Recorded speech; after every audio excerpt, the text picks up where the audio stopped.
BJP की मंदिर politics में क्यों नहीं फंसे केजरीवाल? मोदी की आंखों में आंखें डालकर कैसे डटे रहे केजरीवाल? केजरीवाल की कामयाबी के कौन से हैं 12 मूल मंत्र? कैसे फीका पड़ा बीजेपी का मंदिर पॉलिटिक्स वाला तंत्र? हिंदी खबर के प्रधान संपादक अतुल अग्रवाल बता रहे हैं कि कैसे राम की राजनीतिक लहर के तूफान में जहां तमाम विपक्षी दल तिनकों की तरह उड़ते दिख रहे हैं, वहीं केजरीवाल न सिर्फ अड़े हैं, खड़े हैं, बल्कि दूसरे विपक्षी नेताओं से बड़े भी हो रहे हैं। LG, ED, income tax, CBI और मोटा भाई के तमाम हथकंडों से सफलतापूर्वक जूझते हुए केजरीवाल ने खुद को अटल बनाए रखा है। हिंदी खबर आपको केजरीवाल की कामयाबी के वो 12 सूत्रीय मूल मंत्र दिखाने जा रहा है जो आज के पहले किसी भी मीडिया हाउस ने ना तो बताए हैं और ना ही दिखाए हैं।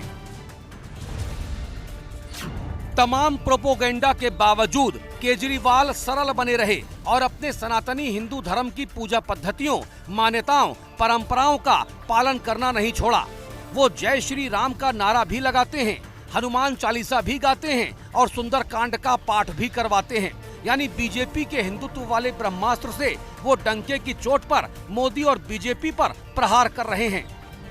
केजरीवाल बुजुर्गों को फ्री तीर्थ यात्रा करवा रहे हैं और इससे लोग काफी प्रसन्न हैं। पूजा पाठ और तीर्थ यात्रा योजना के चलते बहुसंख्यक हिंदू वोटर केजरीवाल को एंटी हिंदू नहीं मानता।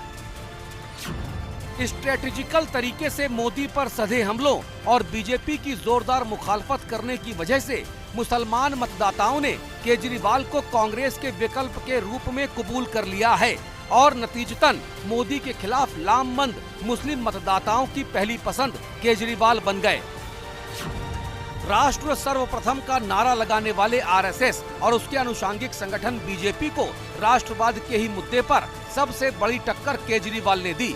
शहीद आजम सरदार भगत सिंह को आगे रखा, जिस कारण केजरीवाल को देशद्रोही बताने वाले प्रोपोगेंडा में भाजपाई थिंक टैंक नाकाम हो गया। पिछड़े, दलित, शोषित, वंचित, उपेक्षित और गरीब वर्ग के बहुसंख्यक मतदाताओं को साधने के लिए केजरीवाल ने बाबा साहेब भीमराव अंबेडकर के आदर्श स्वरूप को प्रस्तुत किया। इससे देश का बहुत बड़ा तबका केजरीवाल के साथ जुड़ गया। जब मोदी सरकार 3 नए कृषि कानून लेकर आई थी तो किसानों के भारी विरोध प्रदर्शनों को सबसे ज्यादा समर्थन आपकी दिल्ली और पंजाब सरकारों ने ही किया था। नतीजतन मोदी सरकार को तीनों कृषि कानूनों को वापस लेना पड़ा था और केजरीवाल किसानों की आंखों का तारा बन गए।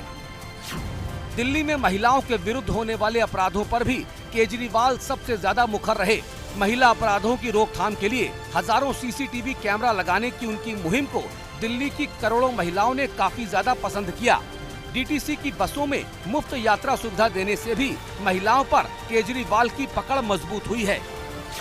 दिल्ली वालों को बुनियादी सुविधाएं देने के मामले में पूरे देश में केजरीवाल सबसे आगे रहे हैं। मुफ्त बिजली, मुफ्त पानी, मुफ्त शिक्षा, मुफ्त स्वास्थ्य और अन्य सरकारी योजनाओं के क्रियान्वयन से केजरीवाल की छवि जननायक वाली बन गई और लोगों ने उन्हें दिल खोलकर प्यार दिया। दिल्ली के नौनिहालों को क्वालिटी एजुकेशन देने के लिए केजरीवाल ने सरकारी स्कूलों का विश्व स्तरीय मॉडल खड़ा किया और नौजवानों के भीतर स्वरोजगार की भावना को बलवती करने के लिए देश के मेंटोर जैसी विभिन्न योजनाओं को सफलतापूर्वक लागू किया। गुड गवर्नेंस और ट्रांसपेरेंट गवर्नमेंट को प्रमोट करते हुए केजरीवाल ने पब्लिक डीलिंग के ज्यादातर दफ्तरों को ऑनलाइन कर दिया। इससे सरकारी कार्यालयों में होने वाले शोषण से जनता को आजादी मिल गई। व्यापारियों और कारोबारियों को सहूलियतें देने में केजरीवाल हमेशा आगे रहे हैं।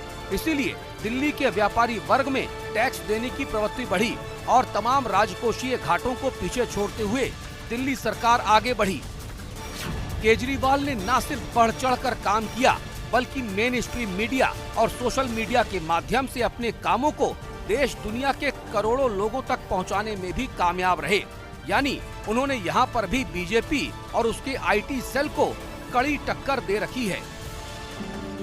22 जनवरी को जब अयोध्या में प्रभु श्री राम लला की प्राण प्रतिष्ठा हो रही थी, तब केजरीवाल ने दिल्ली को भी राम भक्ति के रंग में रंग दिया। जगह जगह सुंदरकांड के पाठ कराए गए। अरविंद केजरीवाल अपनी पत्नी सुनीता केजरीवाल के साथ सुंदरकांड पाठ में शामिल हुए, पूजा अर्चना की।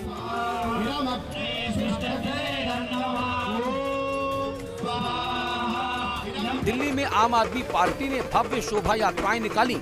आम जनता, दिल्ली सरकार के तमाम मंत्री, विधायकों और कार्यकर्ताओं ने दिल्ली को राम नगरी बना दिया। 19 से 22 जनवरी तक दिल्ली सरकार ने भव्य राम लीलाओं का मंचन भी कराया, जिसमें शामिल होकर दिल्ली के मुख्यमंत्री अरविंद केजरीवाल ने भगवान श्री राम, माता सीता और प्रभु लक्ष्मण की आरती उतारी।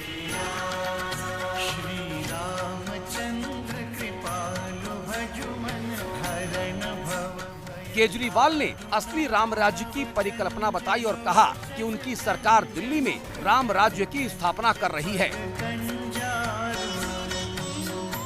राम राज्य की परिकल्पना, राम राज्य की अवधारणा, भगवान राम अयोध्या के शासक थे। उन्होंने जो शासन दिया उसको एक तरह से पृथ्वी पे एक आइडियल शासन माना जाता है कि अगर शासन हो तो ऐसा हो।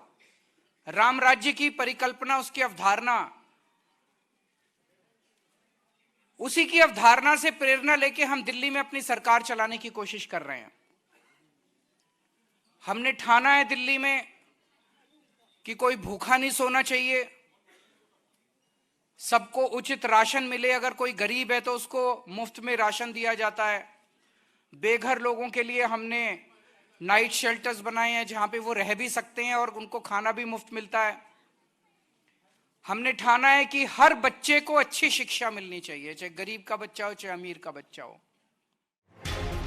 वहीं दूसरी तरफ इंडी गठबंधन के तमाम धुरंधर दल जैसे कांग्रेस, तृणमूल कांग्रेस, राष्ट्रवादी Congress, Samajwadi party, Janata Dal United, RJD, Shiv Sena समेत तमाम दलों के दिग्गजों ने रामलला की प्राण प्रतिष्ठा के न्योते को न सिर्फ ठुकराया बल्कि बीजेपी के सियासी चक्रव्यूह में पूरी तरह से फंस भी गए।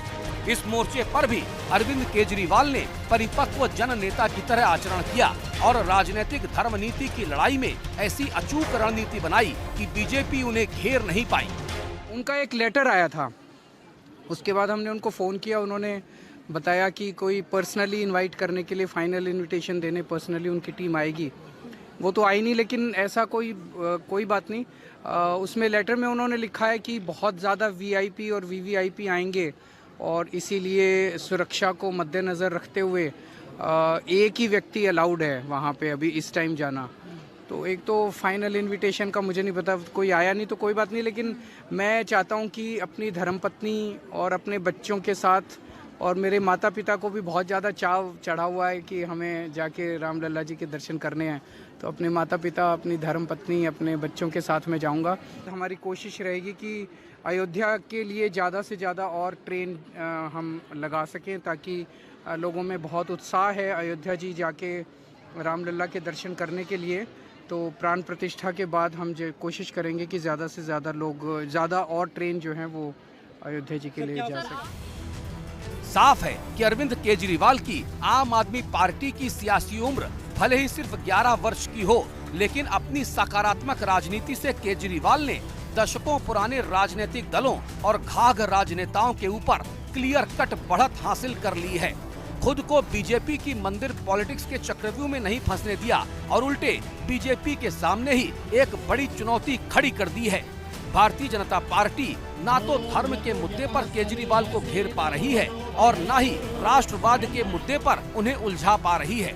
इसीलिए राजनीतिक गलियारों में ये चर्चा जोरों पर चल रही है कि क्या अरविंद केजरीवाल ने बीजेपी की सियासी नब्ज पकड़ ली है।